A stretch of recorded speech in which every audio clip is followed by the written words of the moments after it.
Loading.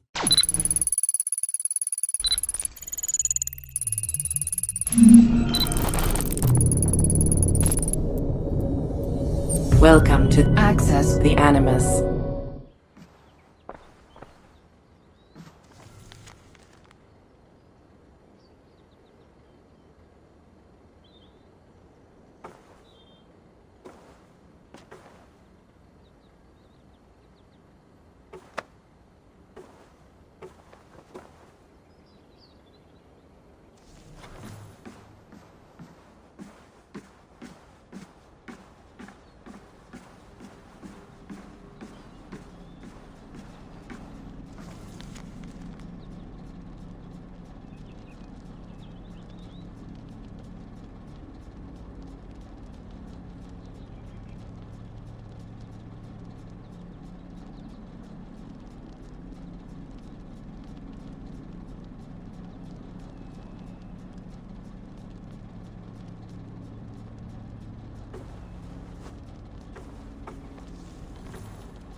You'll wonder where I am.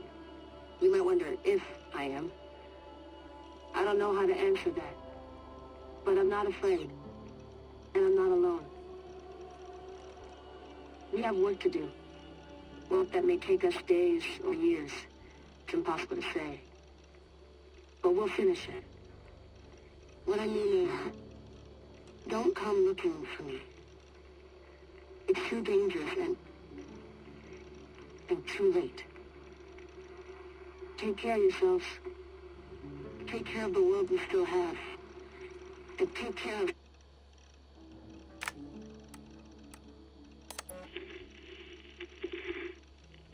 Layla, thought you might be interested in this.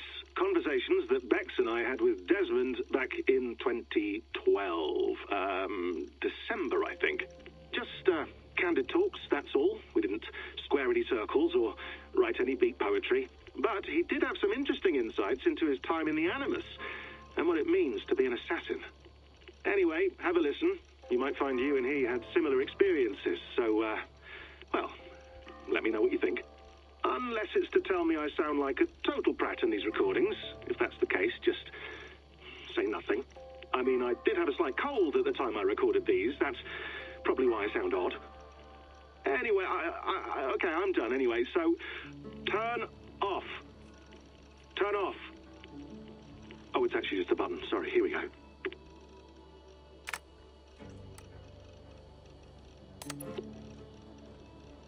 No, come on, Sean. Turn that thing off. Oh, hold on. I like what you said there. I want to get this for posterity. Say it again, nice and loud. Seriously? Sure, come on. If nothing else, it'll give me leverage with your old man. Ah, that's your angle. Nice. What I said was, I wish I hadn't been born into the Assassins. I wish I had chosen this life. Is that good enough? Sure, but why is that? Because choice is the central idea of our creed. It underpins everything, right? It's about free will. It's about seeing the evidence before you and saying, yes, this is what I want. Or, no, this isn't for me. But when you're born into a group like this, or any other, like I was, you get mixed signals. You get told over and over again, this is what we believe. These are the rules. This is reality. No deviation. And if you question it, oh, they look at you like you killed a puppy. That's hardly free will. It's a weird irony when free will is your central belief, but nobody wants you to believe otherwise. I don't know how to say it exactly, but I always thought there was something self-destructive about our creed. If free will is the most important moral guidepost we have, we should be free to ignore it. To choose submission, for example. You know what I mean? Like, we should be free to side with the Templars. If it's really my choice, I could do that. Right. It's almost self-refuting. A democracy could democratically elect a dictator or choose to get rid of democracy altogether. Within our creed is the seed of its own destruction. That's what makes it powerful, I think. And fragile. Right. The more freedom you have, the more risky it is, you know? Anyway, my dad has mellowed over the years, but he was strict when we lived on the farm. He ran a tight ship. I never got the impression that I was free to choose my path forward. Our creed, our tenets, they were drilled into my head. By the time I was a teenager, I was following these rules out of a sense of duty. This was just what we did. That happens to a lot of organizations over time. The stagnation sets in, you know? The fundamentalism. Yeah. Following the rules becomes more important than achieving whatever goal you set out for yourself. And people start to lose sight of the reason the rules exist. That's called deontology, or a form of it. Following a rule for its own sake and not for the consequences it has. Yeah, but that feels backwards, doesn't it? Well, I think so. Following a rule is the easy part. Praying, taking a sip of wine, munching on a wafer. Rituals that give comfort. But that's just going through the motions. It makes people feel like they're doing something. When the hard work is, well, actually getting off your ass and doing something productive. I think people just want boundaries. Tight boundaries. They want to see the four walls that pen them in. I don't disagree. Anything outside that, Anything that makes life more complex, that's scary. That's why I envy you. You chose this life. You went through that process, and you decided, yes, I believe in this. Sure. It didn't stop me from being an insufferable know-it-all as a teenager, but I see your point. I would have loved to have been a know-it-all. I knew nothing. Not until you guys found me. Yeah. It wasn't until I met you, and Bex, and Lucy, that I knew. I knew I wanted to be an assassin. Oh, thanks, Des. Come here. Bring it in, bud. I don't normally like touching, but I'll make an exception now. I am not hugging you. You sure? Because I smell very nice today. Can you just turn that off?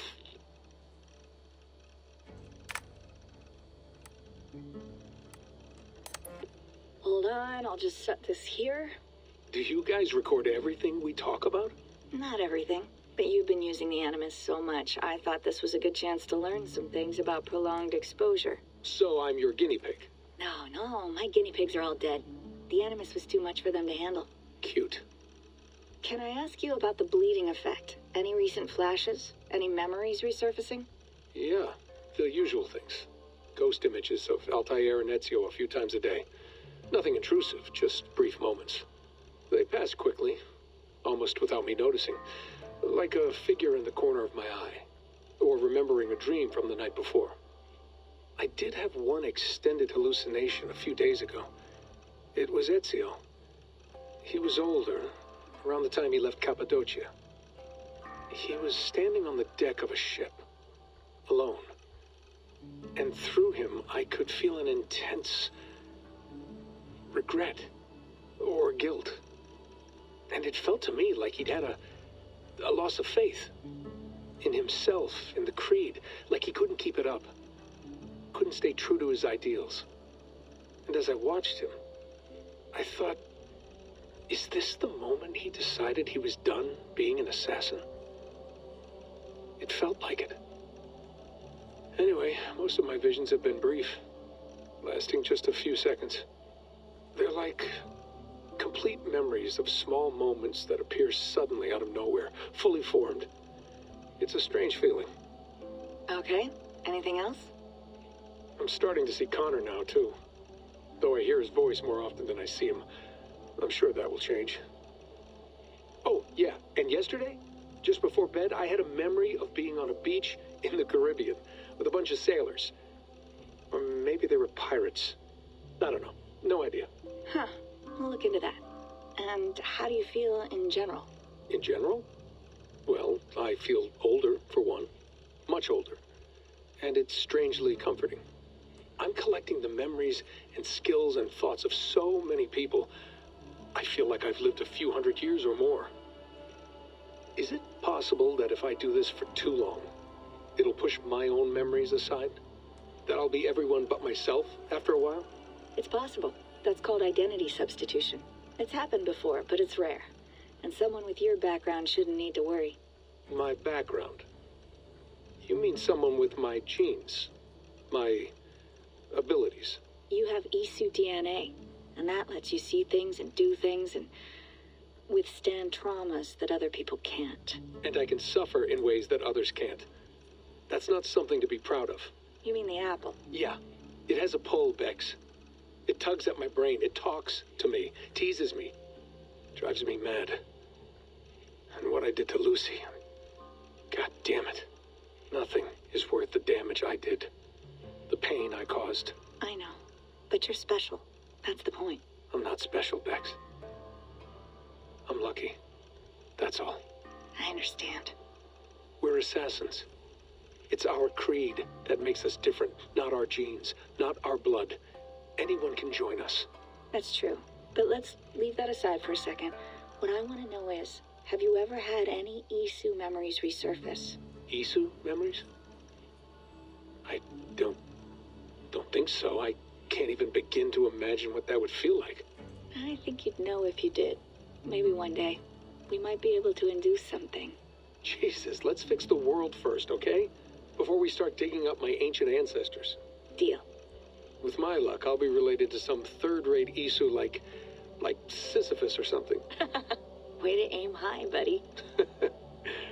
Hey, you gotta.